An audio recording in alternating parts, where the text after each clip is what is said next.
My brothers and sisters, there is a kind of victory that carries no trumpet, no banners flying in the wind, no applause echoing through the streets, and yet it is the most powerful of all.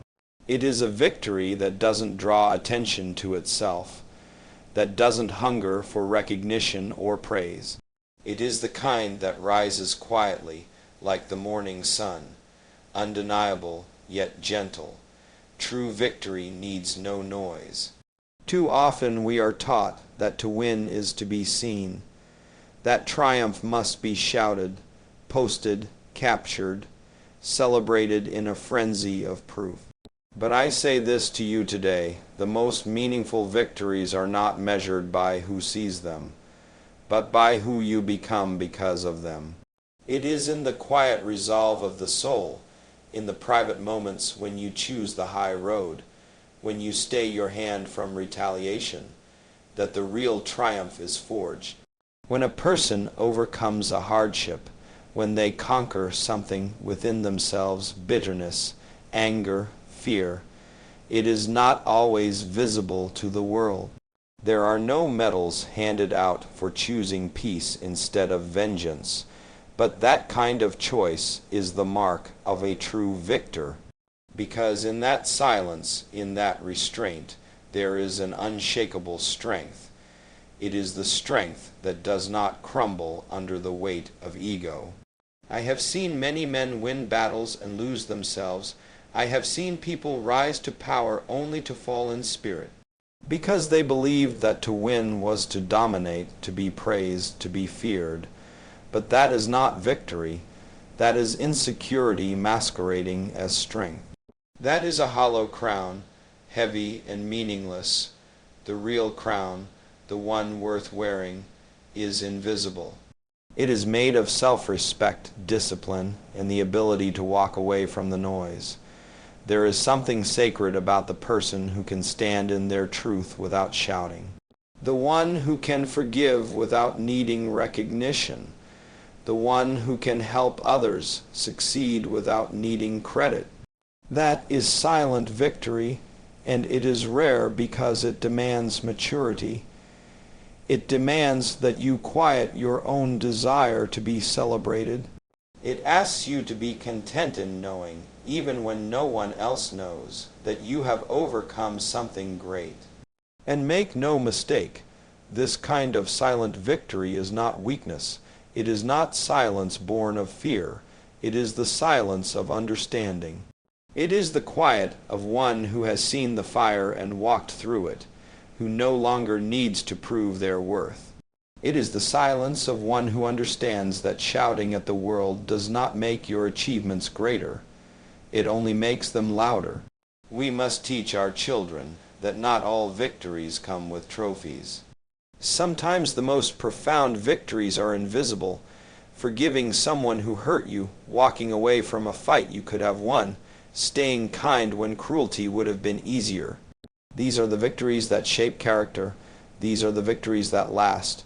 When you win silently, your enemies grow confused and your friends grow inspired.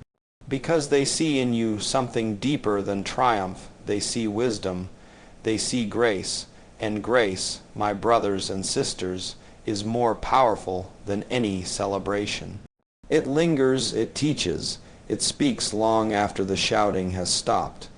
We live in a world that craves noise, people shouting to be seen, to be heard, to be validated.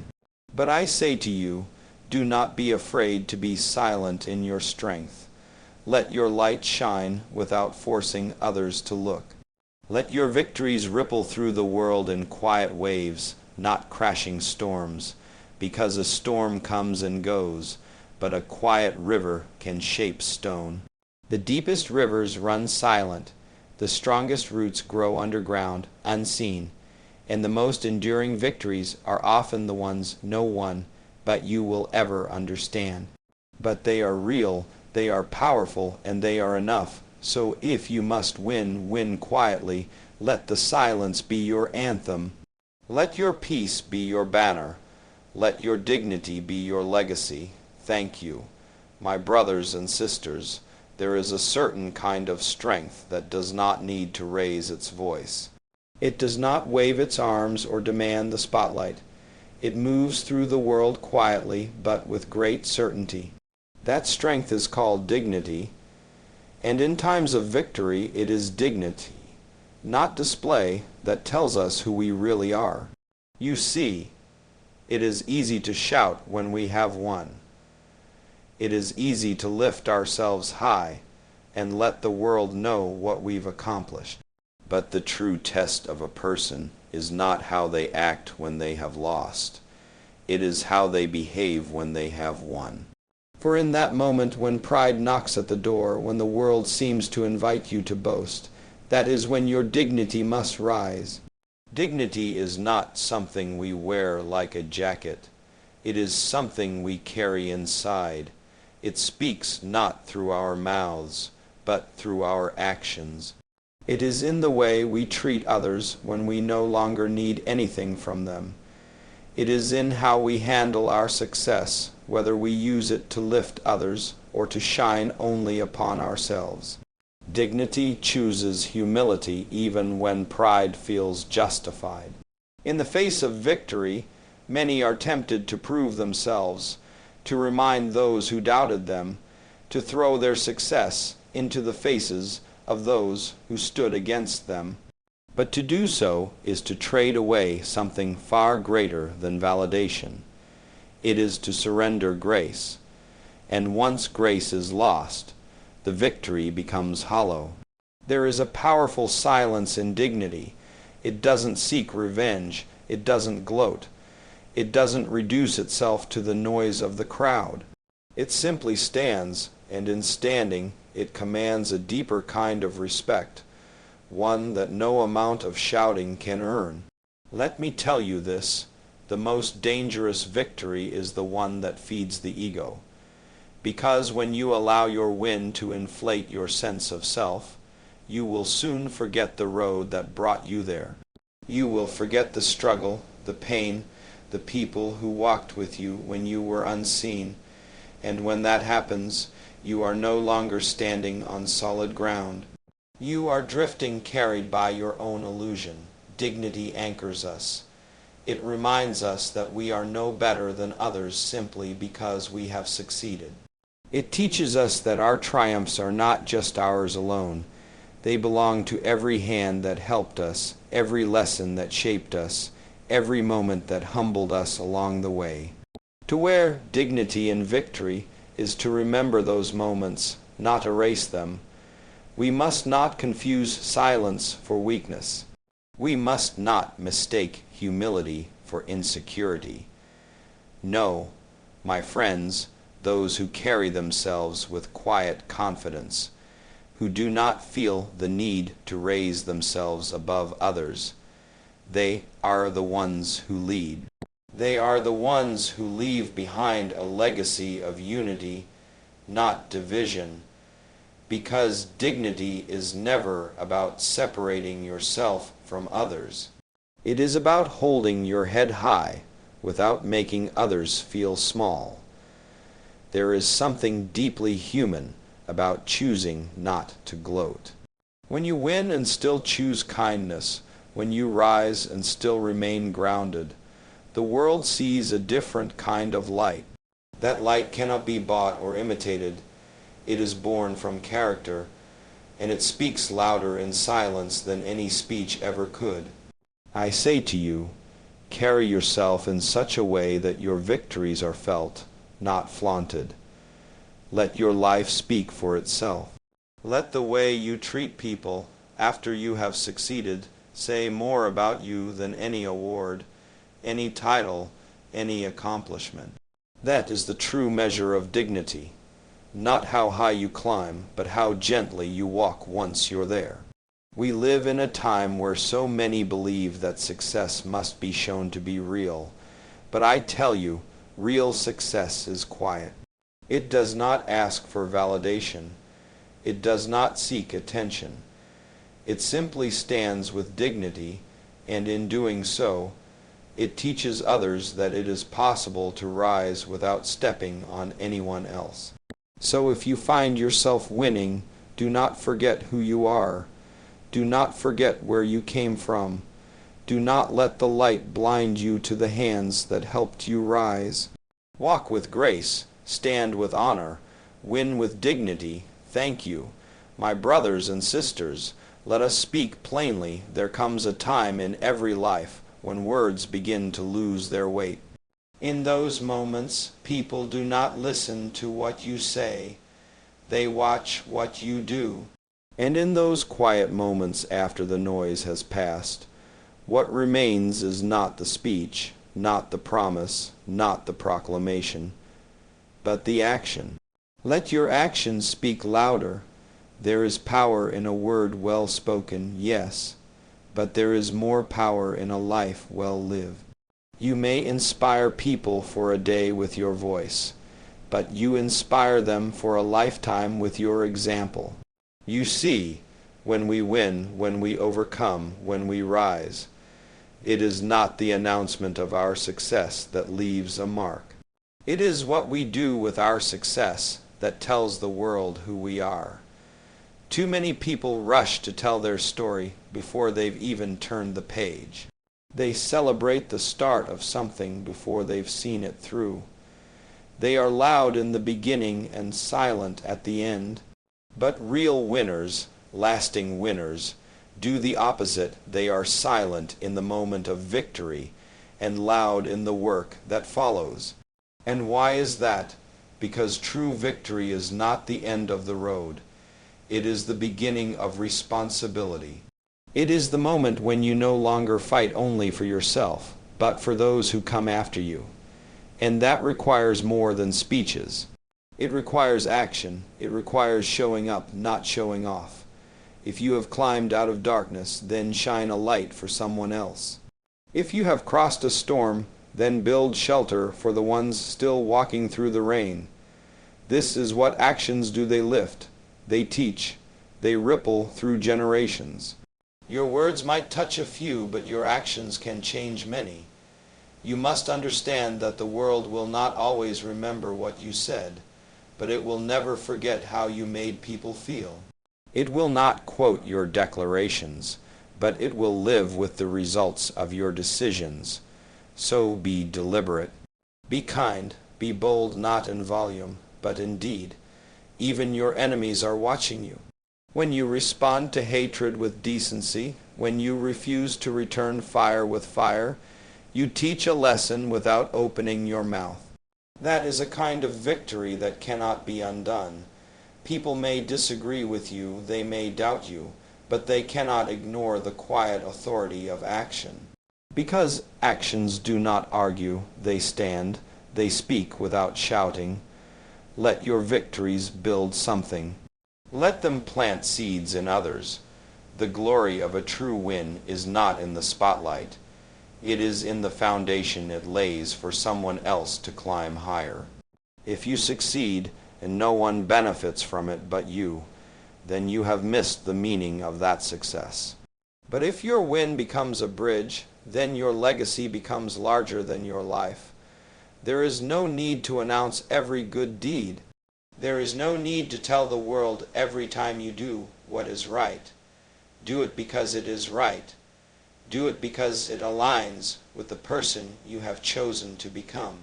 The world is full of noise. Be the quiet proof that character still matters. I have always believed that silence can carry great power when it is filled with purpose. When you move forward with integrity, when you act with compassion, you do not need to say a word. People will feel it. They will see it in how you carry yourself, how you treat others, how you handle success and failure alike. And in time, they will learn from your example. So let them see you working. Let them see you giving.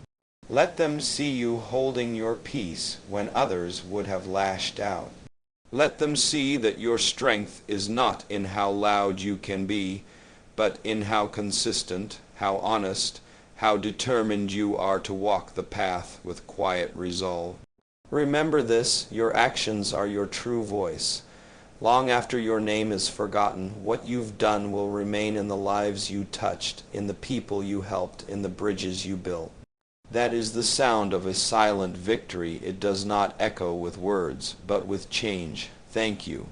My brothers and sisters, in the end, what are we really seeking when we strive, when we fight, when we rise? We may call it victory, success, achievement, but beneath it all, what we truly long for is peace.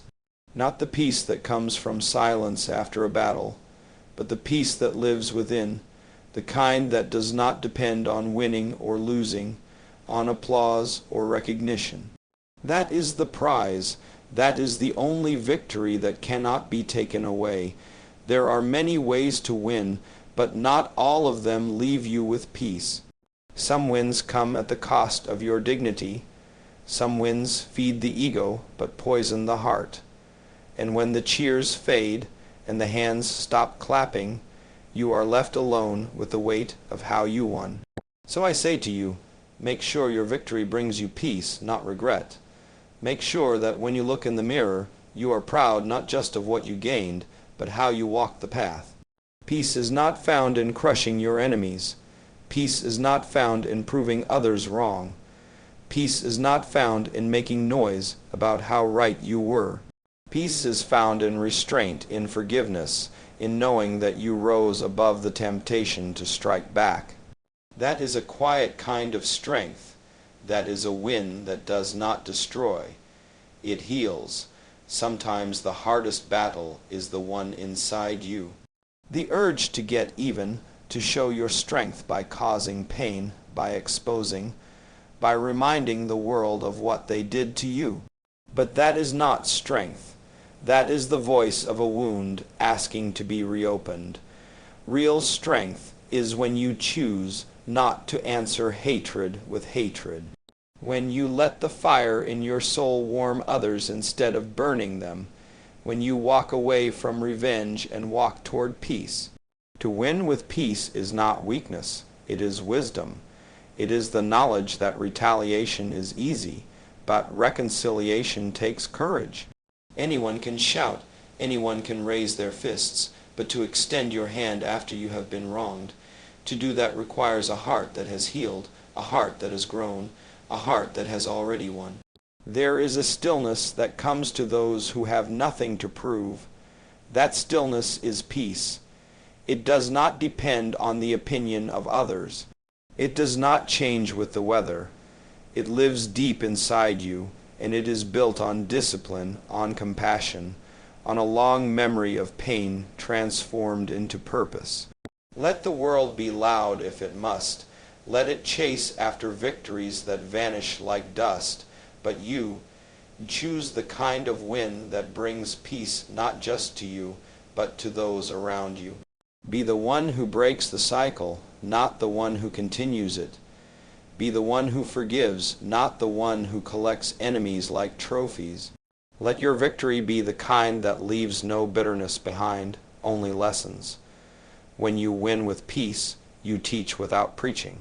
You influence without forcing. You shine without blinding. And slowly, quietly, your life becomes a shelter for others who are still struggling, still searching for a way to rise without hurting.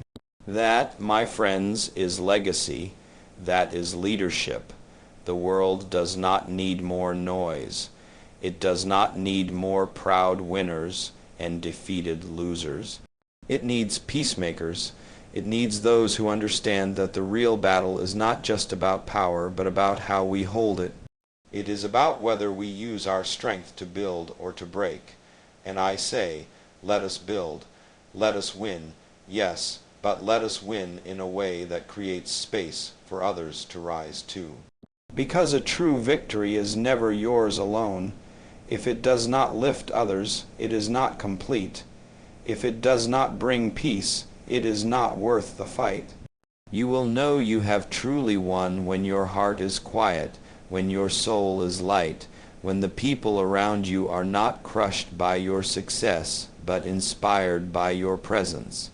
So when the day comes that you win, and it will come. Do not raise your voice to the skies. Raise your spirit.